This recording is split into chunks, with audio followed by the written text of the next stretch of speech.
Comedy జీవితాల్ని పంచుకొని పుట్టినటువంటి మమ్మల్ని మీరు ఏదైనా చిన్న చితక పొరపాట్లు తప్పులు ఉప్పులు ఉన్నా పండురా పాపం పొద్దున్న లేస్తే నవ్విస్తాడు అని వదిలేద్దాం అనే పెద్ద మనస్తత్వాన్ని మానవాళి తెలుసుకోవాలని నా మనస్తత్వం. అది నా బాధ్యత.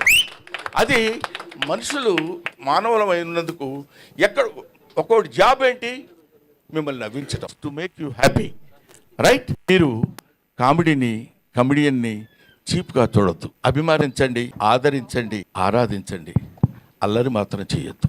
This is my personal request. అవునమ్మా, 40 సంవత్సరాల సుదీర్ఘమైన చరిత్రలో ఎంతోమంది ఎన్నో రకాలైనటువంటి, ఇప్పుడు మా జనరేషన్ వాళ్ళు తెలుసుకోవాల్సినటువంటి విషయం ఏంటంటే, మా జనరేషన్ అంటే ఇప్పుడు మేమున్న వాళ్ళకి, if you allow others you will become first man, if you don't allow others you will become last man అంటాడు. మన తర్వాత వచ్చే వాళ్ళకి అలా దారి ఇవ్వాలి, వెళ్ళండి అని. లేదు నేనే ఉంటాను, తలకి రంగేసుకుంటాను, జుట్టు ఇలా తిప్పుతాను, చాలా యంగా కనపడతాను అంటే కుదరదు. మనం చెయ్యగలగాలి. వయస్సు ఒకటి ఉంటుంది.